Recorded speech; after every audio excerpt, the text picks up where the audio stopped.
स्वागत है आपका ग्वालियर-खबर.com में। मध्य प्रदेश की 28 विधानसभा सीटों पर उपचुनाव होने वाले हैं। इन 28 विधानसभा सीटों में 25 विधानसभा सीटें वो हैं जिनके विधायक, कांग्रेस के विधायक भारतीय जनता पार्टी में जाकर शामिल हो गए ज्योतिरादित्य सिंधिया के साथ। दल बदल कानून के तहत उनकी विधानसभा सदस्यता रद्द हो गई, जिस वजह से कोरोना काल में जनता पर उपचुनाव का बोझ आ पड़ा है। 2018 के विधानसभा चुनाव में भी करोड़ों रुपए खर्च हुए थे इन 28 विधानसभा सीटों पर चुनाव कराने के लिए, लेकिन वो जब विधायकों की सदस्यता रद्द हो गई तो उपचुनाव की वजह से वो इस बार फिर 28 सीटों पर करोड़ों रुपए खर्च किए जाएंगे।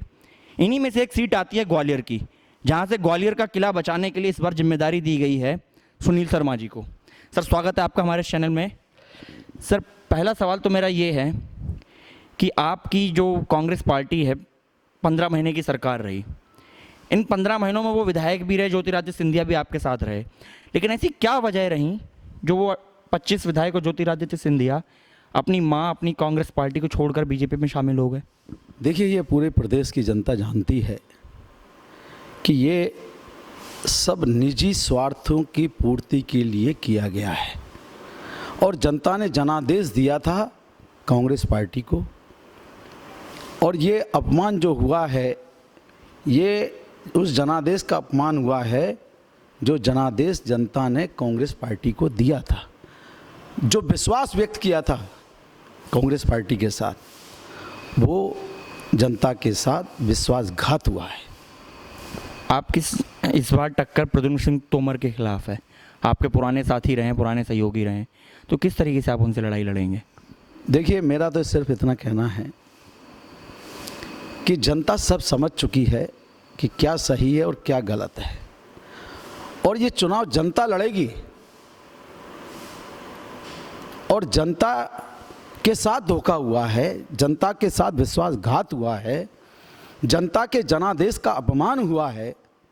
अपनी निजी स्वार्थों की पूर्ति के लिए जो षड्यंत्र रचकर इन्होंने सरकार को गिराया है, जनता अपने साथ विश्वासघात मान रही है और जनता पूरे प्रदेश में जितनी भी सीटों पे चुनाव है, जनता तय कर चुकी है कि इनको इस विश्वास तोड़ने की सज़ा देगी।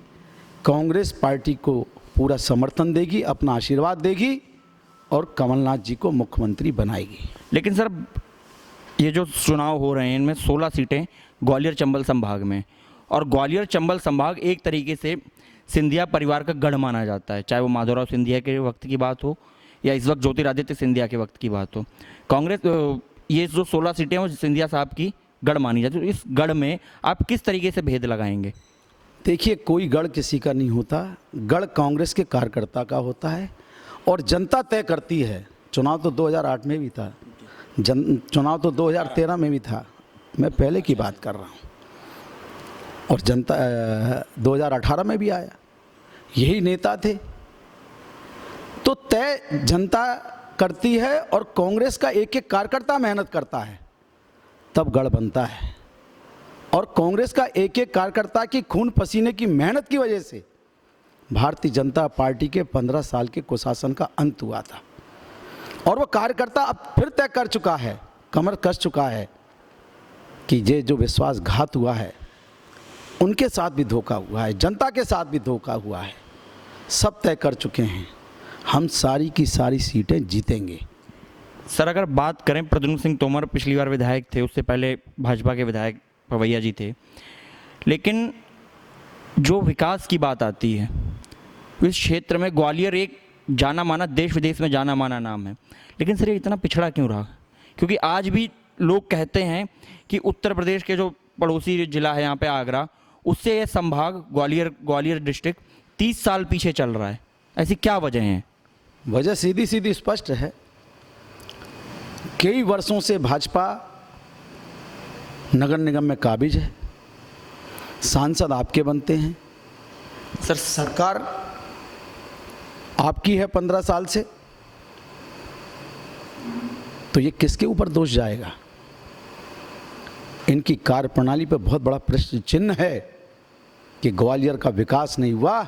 विकास हुआ है तो भारतीय जनता पार्टी के नेताओं का हुआ है। सर, आप लोग एक बड़ा आरोप लगाते हैं कि जो 25 विधायक गए वो करोड़ों में बिके, और मंत्रियों को जो 6 मंत्री बनाए गए हैं उन पर भी आपने खुले रूप से आपकी पार्टी ने, आपके समर्थक बड़ा आरोप लगाते हैं कि हर मंत्री को 35-35 करोड़ रुपए दिए गए। इस किस आधार पर आप लोग ये दावा कर रहे हैं? अरे भाई, हम थोड़ी ना आरोप लगा रहे हैं, आप जनता से पूछिए। और आप देखिए 10-15 दिन पहले यही लोग, चाहे वो प्रद्युमन सिंह तोमर हैं और भी किसी मंत्री से आप देखिए ना पिछले वीडियो, वो खुद स्वीकार कर रहे हैं कि भारतीय जनता पार्टी हमारी सरकार को तोड़ने की कोशिश कर रही है, विधायकों को 35-35 करोड़ में खरीदने की कोशिश कर रही है, ये खुद बोले हैं। और उसके बाद खुद ही चले गए। तो ये तो आप खुद ने स्वीकार किया है ना, वही जनता बोल रही है, वही पूरे प्रदेश के लोग बोल रहे हैं। और आपने खुद ने बोला है भाई, किसी और ने नहीं बोला, पहले आपने खुद ने बोला है, आपने स्वीकार किया है, तो स्थिति स्पष्ट है। सर, आप ग्वालियर विधानसभा सीट से चुनाव लड़ रहे हैं। गद्दारी या जो उनके जाने, भाजपा में जाने के फैक्टर के अलावा आप किन स्थानीय मुद्दों पर चुनाव लड़ेंगे? देखिए, मुझे आज बहुत दुख के साथ कहना पड़ रहा है, पीने का पानी स्वच्छ उपलब्ध नहीं हो पा रहा। अभी मैं कुछ दिनों पहले ही लगातार क्षेत्र में दौरे कर रहा हूँ, हर जगह समस्या आ रही है कि साफ पीने का पानी नहीं मिल पा रहा, गंदा पानी हमको मिल रहा है। सड़कों की हालत देखिए, सफाई व्यवस्था देखिए, आप देखिए ना, लोगों को खाद्यान्न नहीं मिल पा रहा। लेकिन इनका चाल चरित्र, चेहरा देखिए आप। भारतीय जनता पार्टी के 15 साल के कुशासन से आदरणीय कमलनाथ जी ने मध्य प्रदेश की जनता को, गरीब जनता को बहुत बड़ी राहत दी थी, बिजली के बिलों में भारी कमी कर कर। एक तरफ कोरोना महामारी से जनता जूझ रही थी, आप बेंगलोर में बैठे थे, होटलों में क्या कर रहे थे भाई? आप जनता की सेवा कर रहे थे क्या? ये जनता सब समझ रही है, जनता सब समझ चुकी है, इनके चाल चरित्र चेहरे को समझ चुकी है। और उसके बाद आपने वो जनप्रिय सरकार को गिराया षड्यंत्र पूर्वक अपने निजी स्वार्थों के लिए, और उसके बाद हजारों रुपए के बिजली के बिल थमा दिए उस गरीब जनता को। और उसके बाद झूठ की राजनीति कर रहे हो आप। एक तरफ कहते हो कि हमने उनको रुकवा दिया, एक तरफ धीरे से हमने माफ़ करा दिए। अरे अगर आपकी नीयत सही थी तो आपने ज़्यादा दिए क्यों? ये जनता सब समझ चुकी है। और जिस प्रकार से, चाहे बिजली की बात हो, हमने कहा कि भाई पूरे प्रदेश में बहुत बुरी हालत है, आप सफ़ेद राशन कार्ड पे राशन दो। एक बार दिया भी गया, और दोबारा जब हमने देने की बात कही तो कहते हैं वो पैसे वाले हैं। अरे शर्म करिए आप। कोरोना महामारी में एक एक आम आदमी की कमर टूट गई थी, भरण पोषण की उसके पास समस्या थी। आप उस समय कानूनी दांव पेश खेल रहे हैं, आप उनका उपहास उड़ा रहे हैं। और अब क्या हो रहा है, 6-7 महीने से याद नहीं आई। अब हमारे जो मंत्री हैं प्रद्युमन सिंह, उनके यहाँ से पर्ची बांटी जा रही है। कैसी पर्ची सर? खाद्यान्न की पर्ची, आपको राशन मिलेगा, आपको मजदूरी कार्ड, और ये सब फर्जीवाड़ा है। और अगर फर्जीवाड़ा नहीं था तो आप 7 महीने से क्या कर रहे थे? तो जनता सब समझ चुकी है, कितना भी प्रलोभन दें, कितना झूठ फैलाएं, कितने प्रपंच करें, जनता तय कर चुकी है कि इनको सबक सिखाएगी। आपकी पार्टी एक बड़ा दावा करती है किसानों की कर्जा माफ़ी का। 50 से 51 लाख लोग आप लोग गिनाते हैं कि किसानों का कर्जा माफ़ किया है। हालांकि कमल पटेल कृषि मंत्री ने स्वीकार भी किया, लेकिन कल ही मैं पढ़ रहा था एक जगह कि शिवराज सरकार आप लोगों के, जो आपकी सरकार थी, इसके खिलाफ श्वेत पत्र लाने जा रही है। वो कह रही है कि ये लोग झूठ बोल रहे हैं, इन्होंने कर्जा माफ़ नहीं किया। क्या कहेंगे इस बारे में आप? श्वेत पत्र वो अपने आप के ऊपर लाएं, किस प्रकार से किसानों की छाती पर गोलियां मारी गई थी। अपना चरित्र, चाल चरित्र अपना देखें कि आपकी कार्यप्रणाली क्या थी, आपने 15 साल में क्या किया। महिला अपराधीकरण के अंदर मध्य प्रदेश नंबर 1 देश के अंदर। आप मामा बनते हो, क्या खेल खेल रहे हैं? सरकारी मशीनरी का दुरुपयोग कर रहे हो आप। लोगों को डराने की कोशिश की जा रही है, कांग्रेस के कार्यकर्ता को डराने की कोशिश की जा रही है। लेकिन ये भूल गए, ये कांग्रेस पार्टी वो पार्टी है जिसने देश की आज़ादी में अपनी जान न्यौछावर की, अपनी जान लगाई है। ना डरेगी ना झुकेगी। और ये प्रदेश की वो जनता है, वह स्वाभिमानी और साहसी जनता है, ना प्रलोभन में आएगी, ना डरेगी, ना झुकेगी। वो तय कर चुकी है, समझ चुकी है कि 15 साल में आपने क्या किया। हमारी बहनों के ऊपर लाठियां बरसाई। जनता सब समझती है। और यही शिवराज सिंह जी, आप वीडियो देखिए, बिजली के बिल जमा मत करना। अब क्या कर रहे हो भाई?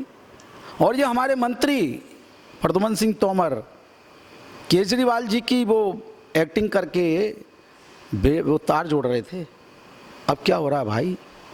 अब तो हज़ारों कनेक्शन कट रहे हैं। अब कहाँ हो आप?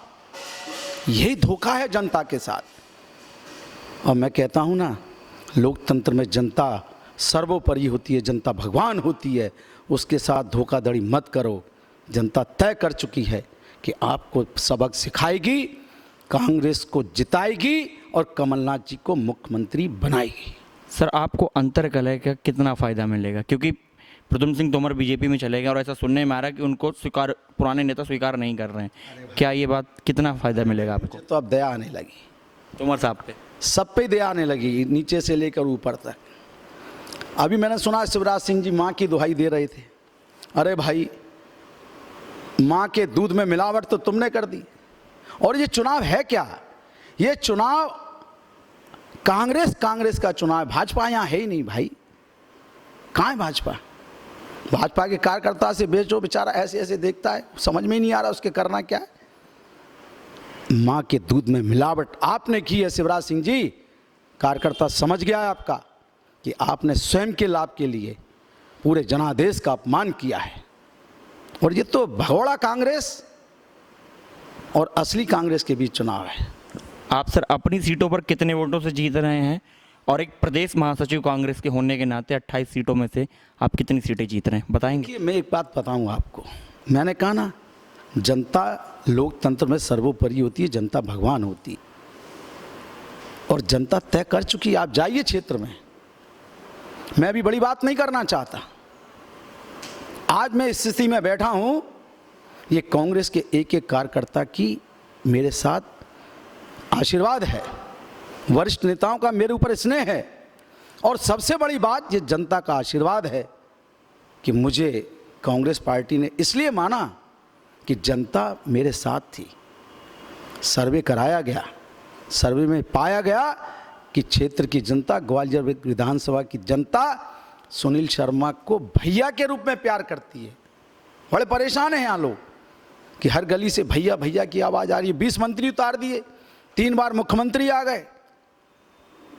सिंधिया जी तो रोज आ ही रहे हैं। अरे भाई, आपकी तरफ से भी सर कमलनाथ जी आए हैं। कमलनाथ जी आए ना, लेकिन यहाँ तो पूरी सरकार लगी है भाई।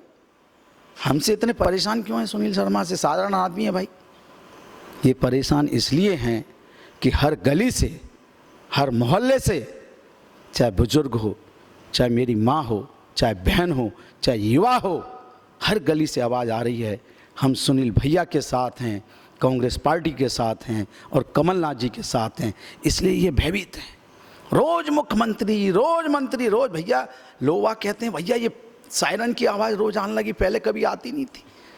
मैंने कहा आएगी, चुनाव तक आएगी, चुनाव के बाद नहीं आएगी। चुनाव के बाद हम और हमारी जनता ही मिलेंगे।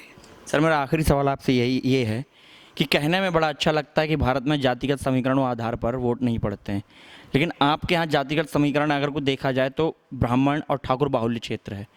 ब्राह्मण आप और आपके जो विपक्ष में लड़ रहे हैं प्रद्युम्न सिंह तोमर ठाकुर, क्या आपको लगता है कि इस बार ठाकुर ब्राह्मण समीकरण कुछ? ये खेल बहुत चल गया, क्योंकि पहले 18 के चुनाव में ब्राह्मण ठाकुर आप दोनों साथ थे। इस बार मेरा कहना है ये खेल बहुत चल गया। ये गंदी राजनीति का खेल अब बंद हो गया।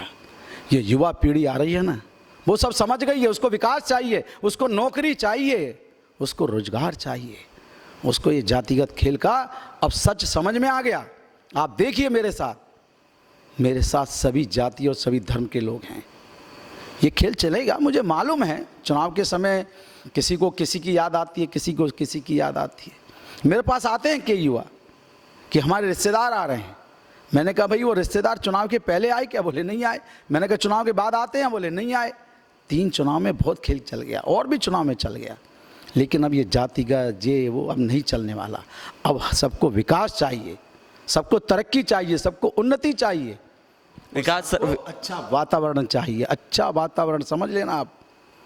पूरे देश की जनता इस बार प्रदेश में देख रही है, ग्वालियर में देख रही है कि जनता क्या संदेश देने वाली है। और जनता ने तय कर लिया है कि वो ऐसा संदेश देगी कि पूरा देश देखेगा कि ये विश्वासघातियों के साथ, धोखा देने वालों के साथ, दल बदल करने वालों के साथ ऐसा संदेश देगी कि भविष्य में कभी कोई अपने स्वार्थ के लिए जनता के जनादेश का अपमान नहीं कर पाएगा। एक सवाल और पूछना चाहूँगा सर, कल कुछ भाजपा नेताओं से मिला तो उन्होंने कहा कि सिंधिया जी की बीजेपी में अभी पूछ हो रही है, अगर चुनाव परिणाम आने के बाद भारतीय जनता पार्टी के अनुकूल नहीं रहे, क्योंकि 16 सीटें सिंधिया जी के उसमें गढ़ में हैं, तो भारतीय जनता पार्टी सिंधिया जी को पूछताछ नहीं करेगी उनकी। तो अगर वहाँ भी वो उनकी नहीं सुनी जाती, अगर वो वापस कांग्रेस में आना चाहते हैं तो आप उनको स्वीकार करेंगे? देखिए, ये वरिष्ठ नेतृत्व जाने, आप भी तो वरिष्ठ में आते हैं, महासचिव हैं पार्टी। मुझसे भी और बहुत वरिष्ठ हैं, इसलिए मैं इस बातें में नहीं कहूँगा। लेकिन मैं इतना जरूर जानता हूँ कि बहुत दिल दुखाया है कांग्रेस के एक कार्यकर्ता का। उसने 15-20 साल लाठियाँ खाई हैं, संघर्ष किया है, उसकी आत्मा दुखी है। उस जनता का दिल दुखाया है आपने, जिस जनता ने 15 साल भारतीय जनता पार्टी के कुशासन को भोगा है। उस ग्वालियर की जनता की बात करिए जो गंदगी के ढेर में तब्दील हो गई है। मैं नहीं कह रहा, आप भी कह रहे हैं। उस जनता के दर्द को देखा आपने? आपने अपने स्वार्थ के लिए उस जनादेश का अपमान कर दिया। कमलनाथ जी ने पूरे प्रदेश में वो काम करके दिखाया है। हम अपने बच्चे को दूध पिला रहे हैं रात में, आपको क्या मालूम, सिंथेटिक दूध, करोड़ों टन के व्यापार। मैं साधुवाद देता हूं कमलनाथ जी को, पूरे प्रदेश की जनता की तरफ से, माता बहनों की तरफ से, बुजुर्गों की तरफ से, युवाओं की तरफ से कि उन्होंने नकेल कसी। लेकिन उनकी सरकार गिराने के बाद एक के खिलाफ कार्रवाई नहीं हुई। ये जनता सब देख रही है, जनता समझ चुकी है इनके चाल चरित्र चेहरे को। और जनता ऐसा जनादेश देगी कि इतिहास बनेगा। दोबारा कोई षड्यंत्र करके दल बदल करने की हिम्मत ही नहीं करेगा। 28 सीटों में से कितनी जीतेंगे? पूरी की पूरी। तो ये थे हमारे साथ ग्वालियर विधानसभा से कांग्रेस प्रत्याशी सुनील शर्मा जी, जिनका ये दावा है कि कांग्रेस पार्टी 28 सीटों में से 28 सीटें जीतकर वापस कमलनाथ की सरकार बनाने जा रही है। उन्होंने ये भी कहा कि ज्योतिरादित्य सिंधिया समेत जो 25 विधायक भारतीय जनता पार्टी में शामिल हुए हैं, उन्होंने जनता का दिल दुखाया है और ये दिल दुखाने की सज़ा जनता उन्हें उपचुनाव में हरवा कर जरूर देगी।